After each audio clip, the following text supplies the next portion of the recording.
Hey guys, I'm Ted and I'm here to give you another lecture, and we're going to continue our discussion on industrialization.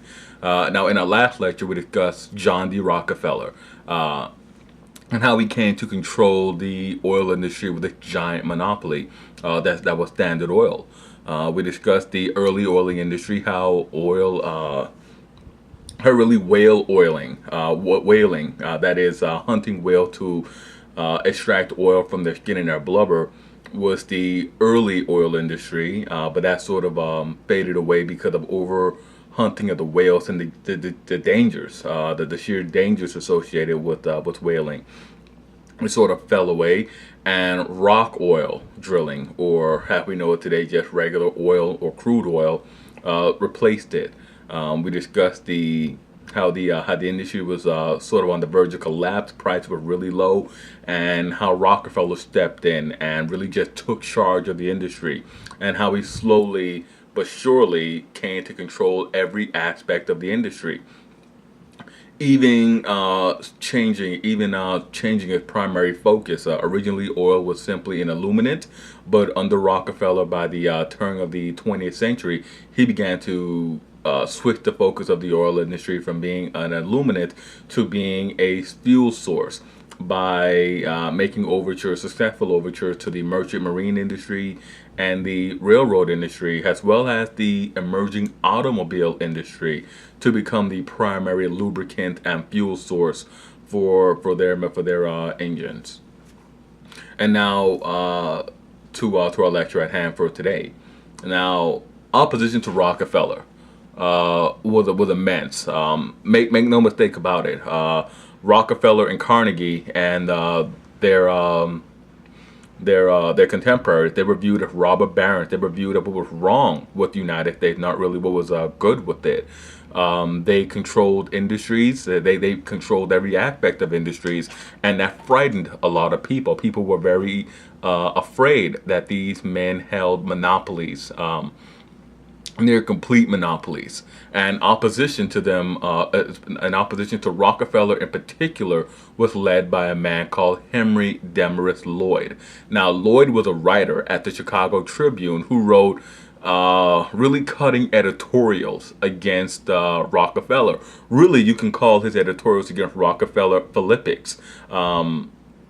And philippic is simply an old term from ancient Greece. It's a cutting remark or a cutting editorial directed at a figure. And really, that's what you have to classify what Demarest Lloyd did to Rockefeller. He wrote against Rockefeller's monopoly of the oil industry. He wrote about Rockefeller's undercutting of his competition. He was one of the first people to expose the fact that Rockefeller got secret rebates from the railroad companies. And Demarest Lloyd highlighted the risk and the dangers associated with monopolies in the late 19th century. Monopolies eliminated the need for businesses to show either restraint when setting prices or maintain the quality of their product. It was an inherently abusive position. A lot of negativity was exhibited by the public towards Rockefeller, who was viewed as the most unscrupulous of all the robber barons. And in 1881, Demarest Lloyd wrote an attack on Rockefeller and his business actions in the Atlantic Monthly, which led to further public outcry against Rockefeller. After this, Rockefeller began a long battle against political regulation of big business. Now, Rockefeller created the first modern trust to sidestep monopoly accusations by creating smaller branches of the company with a board of trustees to oversee the operations and giving a degree of autonomy to those branches. Now, Ida Tarbell is a figure who really sort of put the dagger into Rockefeller and a monopoly. Now, the trust that Rockefeller had created held the ceiling for a while, but the ceiling collapsed on Rockefeller after Tarbell's expose in McClure's magazine. Her expose brought to the public the full description of Rockefeller's business practices. Tarbell was raised in Titusville, Pennsylvania. Titusville, of course, was the place where the modern oil industry began. And her father had been an early competitor of Rockefeller. And her father had been destroyed by Rockefeller. Tarbell's expose, along with the recently passed Sherman antitrust laws, influenced then President Theodore Roosevelt to authorize the Justice Department to bring suit against Standard Oil. Now, Standard Oil was the largest, wasn't the largest, but it was the most profitable and the most dominant of the robber baron companies. And it took 3 years for the case to be resolved. And in the end, Rockefeller lost and his trusts were broken up. Now, Rockefeller appealed that court case. He appealed that decision to the Supreme Court.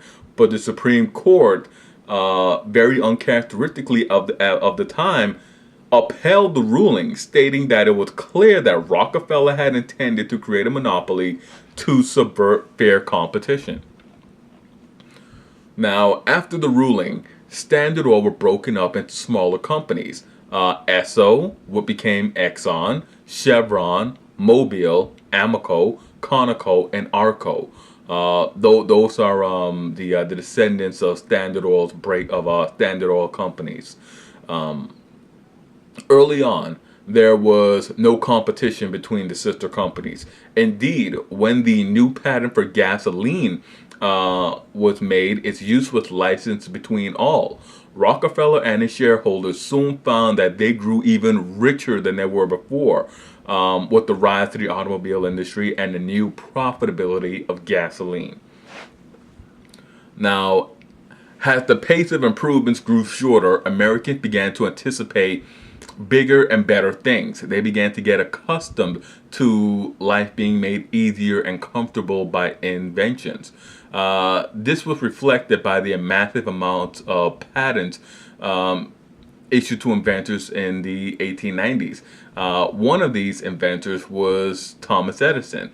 Now, Edison was a tinker who had lived a quasi-transient lifestyle, had a wandering telegrapher as a teenager.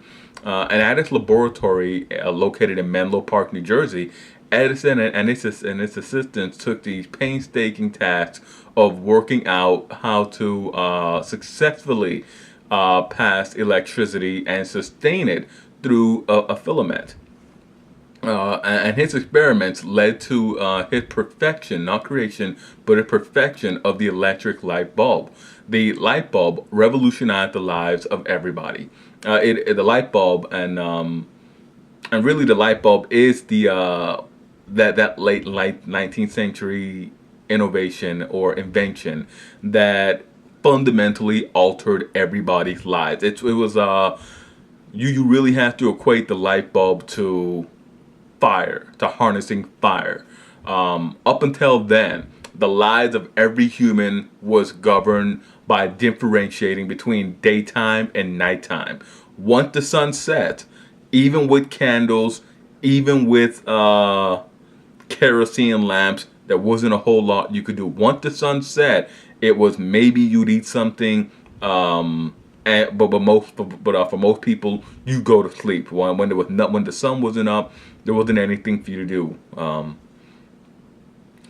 The light bulb changed all that.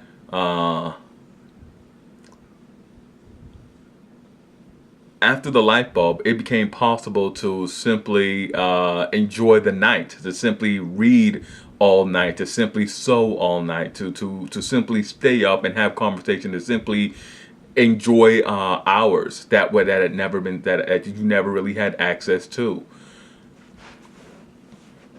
Now, after electric lighting had been created and sustained, differentiation between those times became less necessary. And indeed, as soon as Edison's creation came onto the board, he found that he was facing competition. George Westinghouse developed alternating current. And alternating current, or AC, was used to compete directly with Edison's direct current, or DC. AC was better suited for the light bulbs that were in vogue or in fashion at the time. Now, Edison, in addition to the light bulb, he also played a key part in working out the gramophone. And now the gramophone was an early recording device, first created and first put onto the market back in the 1870s, back in 1877. Not Rockefeller, but Edison was also instrumental in the development of motion picture capture, or cameras. And this was mostly worked out by the 1890s. Now, another inventor of note was Alexander Graham Bell. Now, in 1876, Bell worked out and patented the first telephone. And indeed, when he created the telephone, the first words that he said wasn't hello, but rather ahoy. He had worked it out with a friend of his, and he said ahoy to the friend. I always thought that was a funny thing. But the telephone, which is commonplace now, was a very intriguing innovation. For the first time, it became possible to communicate over long and remote distances, basically in person, basically using your own voice. It was a telegraph writ large. Now, Bell was also a shrewd businessman as well as an inventor, and the company he founded, the American Telephone and Telegraph Company, or AT&T, had a near monopoly on the telecommunications industry, and they will continue to have a near monopoly on the telecommunication industry deep into the 20th century. Now, Edison had tried to compete with Bell and had perfected Bell's original design. Indeed, Edison wasn't so much of a genius. He really didn't invent a lot of things. He merely perfected what other people had done. He gained the reputation as someone that other inventors simply didn't like, because once they would put something on the market, Edison would simply hover around and sort of pick at it, perfect it, and then put it on the market and try to capitalize on it. But he couldn't really do it with Bell. Bell was a much more shrewd businessman. AT&T survived Edison's attempts and simply bought the patents out from their competitors, and Bell was able to maintain his monopoly on telecommunications. Now, the courts, the Congress, the Supreme Court, and of course state courts were very sympathetic to this type of business practices employed by these men, by the robber barons or great industrialists. They created very sympathetic legal environment that allowed these men to establish their monopolies. As manufacturing grew exponentially, these industries like the steel industry and so forth became much more susceptible to workers' strikes. And these strikes became a prominent and recurring feature. The swelling of the workforce and the gigantic size of the corporations bred a very sharp class division, and it was very difficult for trade workers to unionize or strike effectively. The legislatures and the courts were all backing the businesses. Now, these men, the robber barons or the great industrialists, they lived very noticeable lives, and they lived in the spotlight. They dominated the headlines, and many had a reputation for being unscrupulous. And indeed, many were friends, mainly men who were not in the same industry. But Carnegie, Rockefeller, Edison, and so forth, men in different industries, sort of associated with one another. They were all, in their opinion, self-realized men, self-made men, and they wanted to capitalize on that. Now, they earned a reputation as being robber barons. They were called robber barons by the population. They were likened to the medieval Rhineland princes who plundered travelers. That's where the name robber barons come from. Back in medieval Germany, the local rulers along the Rhine would simply, shake down travelers going along the Rhine, and the wealth that these men gained from their business practices allowed them to live in these great stately homes,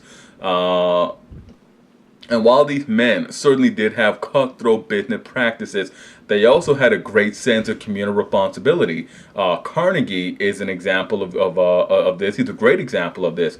He was known to be quite ruthless with his business rivals, but he was also a very open-handed philanthropist. He published a book entitled The Gospel of Wealth.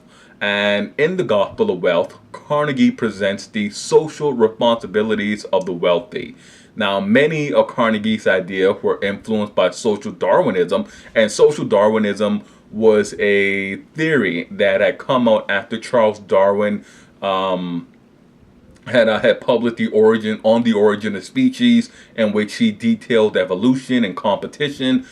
Social Darwinism with the theory that just as there were competition in nature, there will be competition in business, and only the strongest would survive, and that only and also within a civilization, only the most prosperous, only the most upstanding, the most righteous would be able to survive in business. And if you failed in business, then it was your own problem. But many of the ideas of social Darwinism, and to many people, the whole concept of social Darwinism is antiquated and invalid. It's a fallacy to many. But Carnegie's shrewdness shines through in this book. It's really a great insight into his personal thinking, and a lot can be gained into his ideas, into his business practices from reading it. He had a number of ideas on it, ideas on being a success in business. One such as adapting one aspect of a giving industry and specializing in it, or making an innovation that would prove to be vital to the everyday existence of people. Of course, you can look at taking over one aspect of an industry. You can look at Carnegie for that. He took over the business practices of the steel industry, or even just creating an innovation that is vital to everyday existence. You can look at Edison for the light bulb. With that, it's an innovation that is vital to the existence of everybody. Carnegie was also one of the biggest philanthropists of his day. One of the more remarkable endeavors that he embarked upon was to fund a series of libraries in the United States and United Kingdom.